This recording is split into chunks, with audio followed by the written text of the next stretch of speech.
계속해서 에베소서 묵상하겠습니다. 에베소서 3장입니다. 에베소서 3장 1절로 6절까지 에베소서 계속해서 지난 한 2주, 3주 가까이 묵상을 해왔습니다. 1장과 2장은 큰 틀에서 하나님의 구원의 경륜과 섭리에 대해서 말씀을 해 주셨고요. 지금 3장은 사실은 이 에베소 교회가 어떤 하나님의 경륜과 역사 속에 어떤 위치에 있는가, 그리고 사도 바울 자신이 어떤 사명을 가지고 하나님께 부름을 받아 세우심을 받았는가라는 것을 우리들에게 알려주고 있습니다. 본문 1절로 6절까지는 2장과 거의 붙어 있는 내용이다, 이렇게 보시면 되겠고요. 일단 한 절씩 묵상하도록 하겠습니다. 이러므로 그리스도 예수의 일로 너희 이방인을 위하여 갇힌 자 된 나 바울이 말하거니와. 바울이 지금 로마 감옥에 갇혀 있는 거거든요. 로마 감옥에 갇힌 상태에서 에베소 교회에 서신을 보내고 있는데, 에베소 교회의 교인들의 대부분은 이방인들이었습니다. 유대인이 아니었고요. 그 당시에 이방인들은 언어적으로 볼 때는 그리스권, 헬라어를 쓰는 사람들이 있었고, 또 어떤 사람들은 이탈리아권에 있는 분들은 또 라틴어로 말을 하는 그런 로마 제국이 두 가지로 이렇게 나눠져 있었죠. 큰 틀에서 문화권과 언어권이. 어쨌든 그 헬라어와 이 에베소 교회는 지금 터키에 있는 지역이니까 사실은 헬라어권에 있는 이방인들입니다. 자, 이방인을 위하여 갇힌 자 된 나 바울. 뭐를 위해서? 그리스도 예수의 일로. 그리스도 예수의 일, 무슨 일일까요? 그리스도 예수의 복음을 전하는 일입니다. 그리스도 예수의 복음을 전하는 일. 사도 바울의 평생의 사명은 내가 너를 이방인의 사도로 세웠다. 이방인의 사도로 세웠다. 주님께서 바울을 특별하게 부르시고 세우셔서 이방인들을 위한 사도가 되게 했는데, 바로 그 중에 매우 중요한 교회가 에베소 교회였죠. 그래서 에베소 교회의 이방인들에게 그리스도 예수의 복음을 전했고, 또 그런 에베소 교회뿐 아니라 모든 지역, 로마 제국에서 거의 모든 지역에 바울이 복음을 전함으로 이방인의 사도로 역할을 감당했다. 2절 보니까 너희를 위하여 내게 주신 하나님의 그 은혜의 경륜을 너희가 들었을 터이라. 한번 해봅시다. 은혜의 경륜. 경륜이라는 말이 성경에 나오는 단어죠. 네, 경륜. 경륜이라는 말을 현재 우리가 좀 쉽게 이해할 수 있는 말로 하면은 은혜의 경영이에요. 경영. 경륜이라는 말은 은혜의 경영이다. 혹은 은혜의 섭리다. 이렇게 이해하시면 됩니다. 경륜이라는 말이 경영한다는 말하고 섭리한다는 말이 함께 합쳐진 단어예요. 이 경륜을 영어로는 아마 이카노미로 보통 번역을 합니다. 이카노미가 경제잖아요. 경제. 근데 이카노미라는 말이 경영과 섭리를 포함하는 말이에요. 자, 하나님께서 은혜로 역사를 경영하시고 역사를 섭리하신다는 얘기입니다. 근데 그 은혜는 언제부터 시작된 겁니까? 은혜가 사람이 아담과 하와가 타락하니까 그때부터 은혜가 발동을 했나요? 아니면은 아담과 하와가 타락하기 이전에도 하나님의 은혜의 경영과 섭리가 발동하고 있었나요? 당연히 답은 영원 전부터 하나님의 은혜는 발동하고 있었다. 아담과 하와가 창조되기 전부터 우리를 향하신 하나님의 경영은, 하나님의 섭리는 은혜의 섭리였다. 은혜가 뭐라고 그랬습니까? 은혜라는 말은 계속 반복해서 우리가 기억을 해야 됩니다. 은혜라는 것은 자격이 없는 자입니다. 무자격자, unqualified. 자격자가 없는 자예요. 실격. 다 실격인데 그 실격자에게 하나님께서 베푸시는 아주 혁명적이고 급진적인 하나님의 은총, 호의, 총애, 이게 은혜라는 말의 기본적인 정의예요. 그러니까 기본적으로 하나님께서 아무런 자격이 없고 실격자로 처분되어야 될 그 사람들에게 하나님께서 이해할 수 없는, 도무지 이해할 수 없는 급진적이고도 혁명적이고도 놀라운 총애를, 특별한 사랑을 베푼 것이 은혜다. 그래서 저와 여러분이 은혜를 받았다라는 것은 특별한 사랑의 대상이 되었다. 하나님의 특별한 사랑의 대상이다. 그러므로 혹시 사람들이 여러분을 사랑해 주지 않는다고 해서 실망하거나 좌절하거나 분노할 필요가 없다. 하나님이 나를 사랑하시는 그 사랑이 그리스도의 은혜로 너무나 풍성하게 드러났기 때문에 사람들이 나를 사랑해 준다면 that's good. 보너스니까 that's good. 그런데 설령 사람들이 나를 사랑하지 않는다 할지라도 하나님이 나를 사랑하시면 그거는 that's wonderful이에요. fantastic이에요. 하나님이 나를 사랑하신다는 그 사랑으로 저와 여러분이 완전히 우리의 심령이 만족되고 충족되어야 된다. 그거 하나로 내 심령은 만족합니다. 하나님께서 예수 그리스도 안에서 나를 사랑하신 그 사랑으로 나는 완전히 만족합니다. 그게 은혜의 경륜을, 은혜의 경영을, 은혜의 섭리를 깨달은 사람들의 마음가짐이다. 그러니까 사람들이 나를 좋아하나? 나를 싫어하나? 거기에 내가 흔들리지 않는 겁니다. 아, 저 사람이 나를 좋아하네. Thank you. Thank you. 나를 싫어하네? 나야 뭐 싫어할 만한 게 많겠지. 나를 싫어할 만한 게 내게 요소가 많겠지. 그냥 그렇게 받아들이는 거예요. 나를 싫어한다고 왜 나를 싫어하세요? 좀 좋아해 주세요. 나를 사랑해주고 좋아해주면 사람이 thank you. 감사합니다. 제가 그렇게 사랑받을 만한 사람은 아닌데 제게 어떤 요소가 당신이 나를 좋아하게 되는 무슨 요소가 있는 모양이죠. 나를 싫어한다? 내게 나를 싫어할 요소가 있겠죠. 당연히. 나는 하나님의 특별한 사랑의 대상이 되는 그것으로 나는 완전히 만족한다. 그럼 아멘 하세요? 이런 생각이 부부관계도 지배를 해야 돼요. 남편이 나를 사랑해주나? 아내가 나를 싫어하나? 그런데 매이기 시작하면은 인생이 쪼잔잔해지는 거예요. 인생이 쪼잔잔해지는 거예요.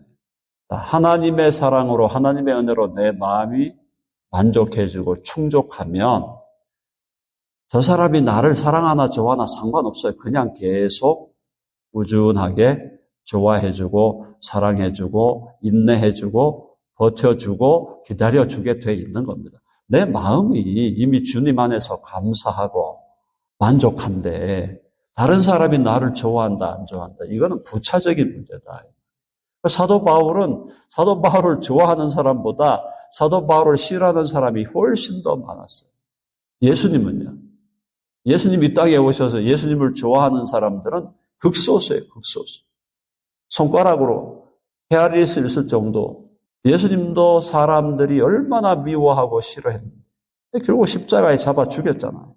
우리는 하나님의 은혜와 사랑으로 내 심령을 만족함을 느끼는 것에 집중하고 혈안이 돼 있는 게 아니라 사람들이 나를 어떻게 생각하고 사람들이 나를 어떻게 평가하고 여기에 매여 있다는 것은 아직도 기독교 신앙의 본질이 뭔지를 잘 모르고 있는 거예요.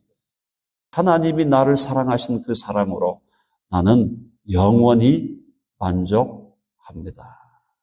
그 마음이 우리의 심령의 디폴트가 돼요. 기본기가 돼야 돼요. 그러면 어떤 일이 일어나도 흔들리질 않는 거예요. 잠시 당황할 수 있겠죠. 잠시 당황할 수 있어요.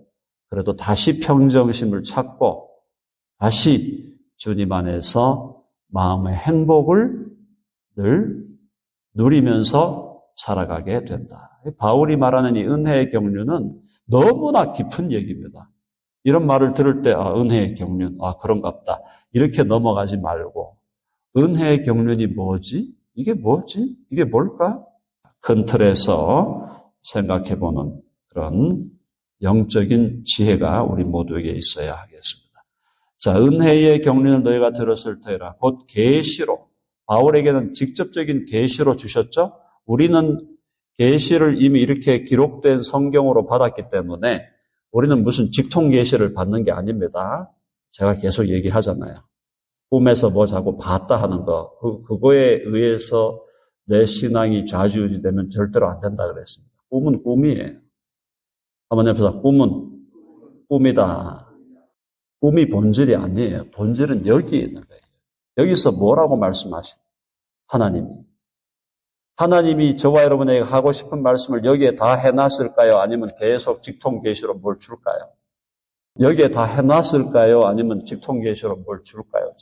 다 해놓으셨어요. 어디까지 해놨습니까?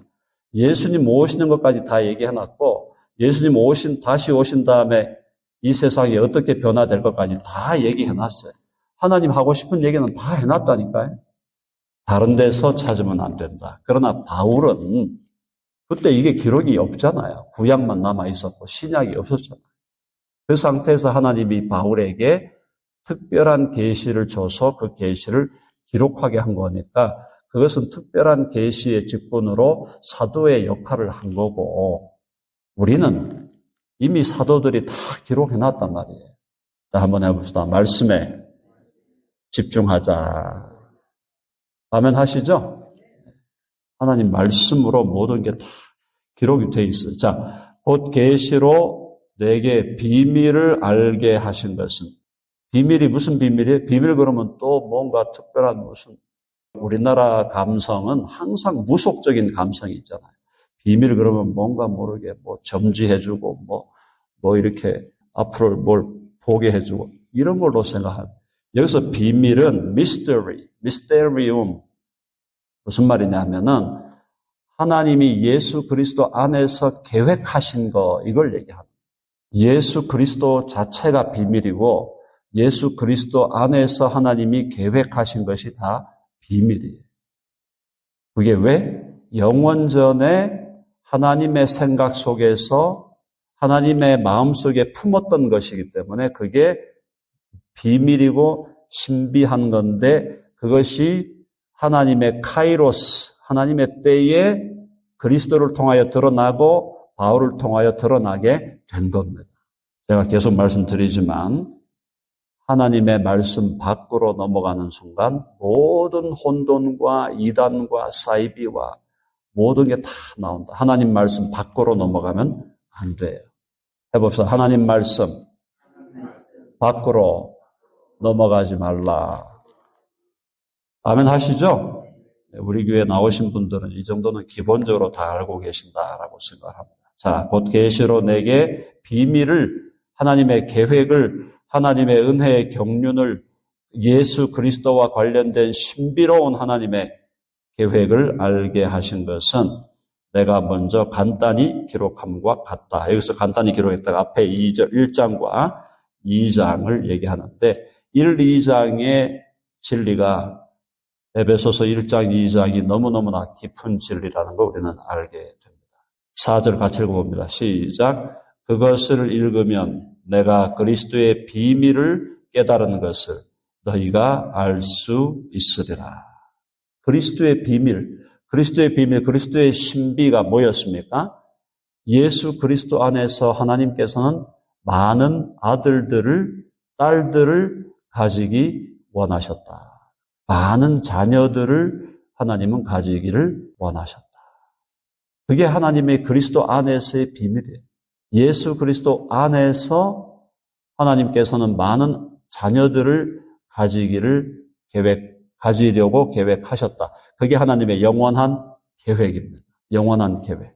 근데 왜 예수 그리스도 아니냐 하면은 많은 자녀들을 가지시는데 그 하나님의 섭리가 창조하고 타락을 허용하고 그 타락의 늪에서 우리를 구원하는 방식으로 많은 아들들을, 딸들을 가지기로 하셨기 때문에 죄악과 사망과 마귀와 지옥의 늪에 빠진 인간을 구원하기 위해서는, 죄인을 구원하기 위해서는 하나님의 아들이 사람이 되어 오셔서 십자가에 죽으셔야 했다는 거예요.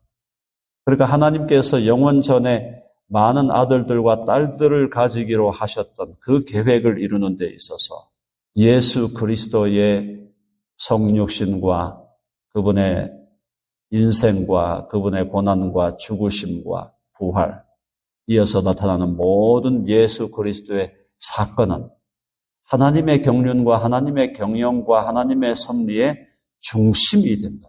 그리고 우리가 하나님의 아들들과 딸들이 되는 것도 예수 그리스도를 믿음으로 그분과 연합해야만 우리가 하나님의 아들들과 딸들이 되는 겁니다. 그래서 그리스도의 비밀이다. 그것을 읽으면 내가 그리스도의 비밀을 깨달은 것을 너희가 알 수 있으리라. 계시를 받았잖아요. 바울은 직접. 자, 5절. 이제 그의 거룩한 사도들과 선지자들에게 성령으로 나타내신 것 같이 다른 세대에서는 사람의 아들들에게 알리지 아니하셨으니. 이 말은 뭐냐면은 번역이 크게 매끄럽지 않지만 이건 결국 뭐냐면은 이 시대, 이 사도들의 시대, 예수님이 오시고 사시고 죽으시고 부활하시고 하나님 보좌 우편으로 승천하시고 난 이후에 하나님의 놀라운 경륜이 사도들에게 계시되어지는 이 시대, 이 사도 시대에 성령으로 나타내셨다는 겁니다. 성령으로 사도들에게 하나님의 비밀을 계시해 주셨는데 다른 세대에서는 사람의 아들들에게 알리지 아니하셨다. 다른 세대에서는 이 사도시대 때 알려줬던 이만큼의 계시를 알려준 적이 없다라는 거죠. 결국은 하나님께서 예수 그리스도의 사도들을 특별하게 활용하셔서 이 사도들에게 복음을 하나님의 비밀을 계시해 주셔서 기록하게 하시고 사도가 아닌 사람들도 성경을 기록했죠. 대표적인 사람이 누가라는 사람은 12사도에 들어간 사람이 아니잖아요. 누가는 바울의 제자였고 바울의 주치의였는데 누가는 의사였으면서도 그가 역사가였어요. 역사를 기록하는 사람. 그래서 하나님께서 누가를 들어서 누가복음과 사도행전을 쓰게 하시고 또 예수님의 마리아에게서 난 예수님의 형제들 중에 야고보와 유다, 우리 성경에 나오는 야고보서하고 유다서는 예수님의 형제들이 쓴 서신들입니다. 유다서와 야고보서. 그리고 그 외에 또 다양한 기자들을 통해서 마태, 마가도 사실은 사도가 아니잖아요. 마가는 베드로의 마가의 다락방하는 그 마가고 그 마가가 베드로의 통역으로 역할을 했던 사람이에요. 그래서 여기 나오는 사도들과 선지자들이라는 것은 여기서 선지자들은 구약의 선지자라기보다는 신약시대의 사도들과 함께 활동했던 선지자들이다. 이렇게 보시는 게 좋겠습니다.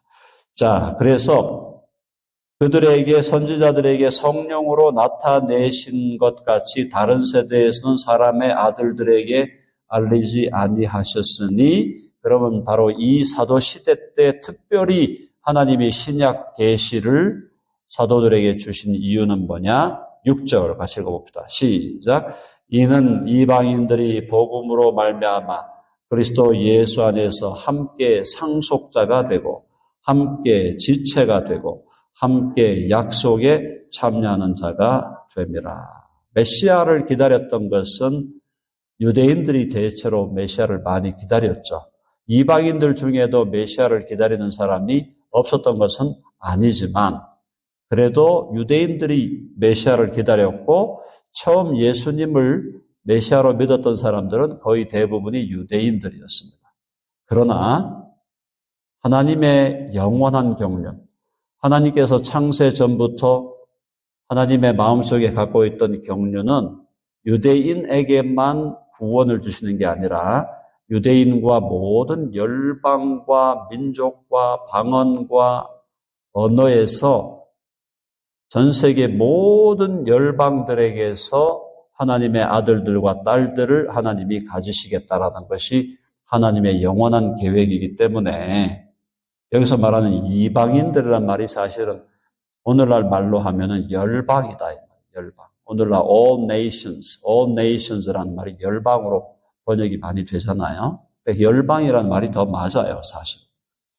이는 열방에 있는 모든 사람들이 복음으로 말미암아 그리스도 예수 안에서 연합이죠. 함께 뭐가 된다고? 상속자가 되고. 상속자. 누가 상속자입니까? 누가 근원적인 상속자냐? 예수 그리스도가 근원적인 상속자예요. 예수 그리스도가 하나님의 맏아들이다. 근데 우리가 예수 그리스도를 나의 주와 구주로 믿을 때 그분과 연합하여 우리도 큰 틀에서 예수 그리스도가 장자면 우리는 그 밑에 있는 동생들이 된다는 거예요. 그게 비유적으로 그런 얘기잖아요. 그래서 우리도 하나님의 상속자가 된다. 우리가 상속자가 된다는 걸 제가 자주 말씀드렸던 게 하나님의 보좌 우편에 앉는다. 하나님 보좌 우편에 우리를 앉게 하신다. 우리 모두가 그리스도 안에서 하나님 나라, 영원한 하나님 나라의 상속자가 돼. 상속자가 된다는 말을 무슨 말이에요? 영원한 하나님의 나라, 새 하늘과 새 땅에 뭐가 된다? 우리가 주인이 된다. 소유주가 된다. 새 하늘과 새 땅의 소유주가 되고 거기서 영원히 그리스도와 함께 다스리는 통치자들이 된다. 왕들이 된다. 그리고 함께 지체가 된다. 지체가 된다는 것은 그리스도의 몸된 교회죠. 그리스도의 몸이 교회인데 그 교회의 각각의 파트가 된다. 파트. 각각 교회에서 그리스도의 몸인 교회의 각 부분들을, 지체들을 형성해서 우리 각자가 하나님 앞에서 받은 은사를 따라 섬길 때 그것이 유기적인 교회로 자라게 된다. 함께 지체가 되고 함께 약속에 참여하는 자가 됨이라. 약속에 참여한다. 앞에 상속자가 된다는 말과 비슷한 말인데 여기서 약속에 참여한다는 것은 조금 더 그리스도의 형상을 본받는 자가 된다. 이렇게 풀면 더 나을 것 같아요. 그래서 예수 그리스도를, 우리가 그리스도를 믿음으로 그리스도와 함께 하나님 나라, 영원한 하나님 나라, 새하늘과 새 땅의 상속자가 되고 그리스도의 몸된 교회의 지체들이 되고 또 그리스도의 형상을 닮은 사람들로 변해간다. 끝내는 함께 약속에 참여하는 자가 된다. 하나님 보좌 우편이라는 것은 예수 그리스도가 누리시는 영광과 특권의 자리일 뿐 아니라 예수 그리스도의 어떠하심, 그분의 성품과 그분의 인격과 그분의 형상을 또 본받는 자리예요.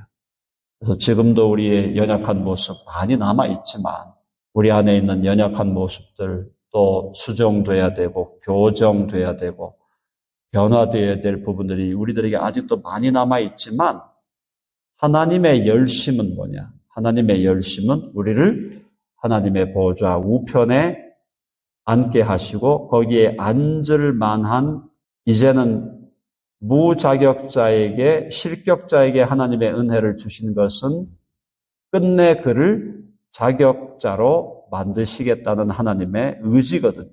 탈락자들을 합격시키잖아요. 은혜로 합격시키셔서 합격시킨 걸로만 끝나는 게 아니라 원래 하나님이 의도하시는 원래의 그 qualified한 자리, 원래 정말 그 준비된 자리로 그런 존재로 우리를 만들어 가시고 있다.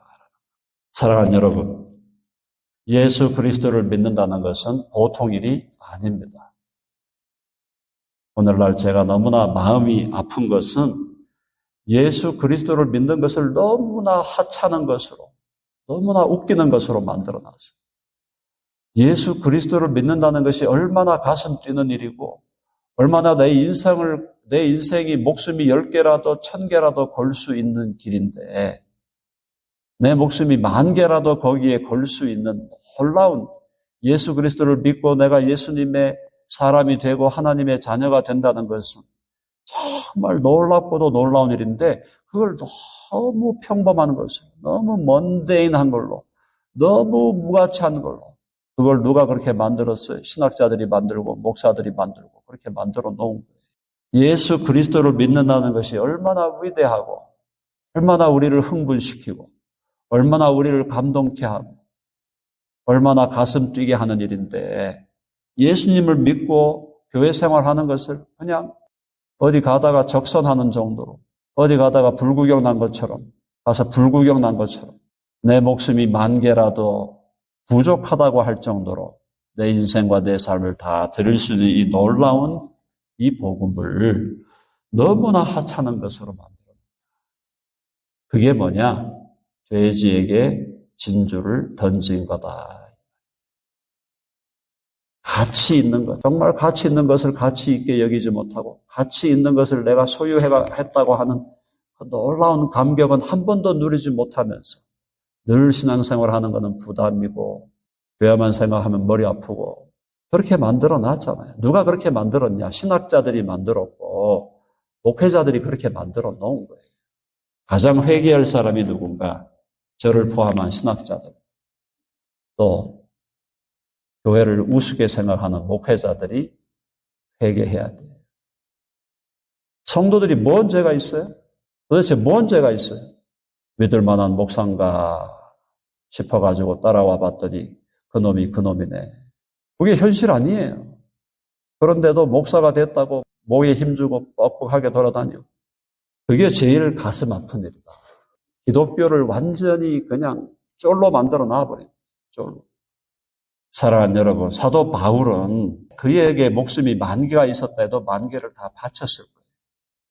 그가 목숨을 안 바쳤을까요?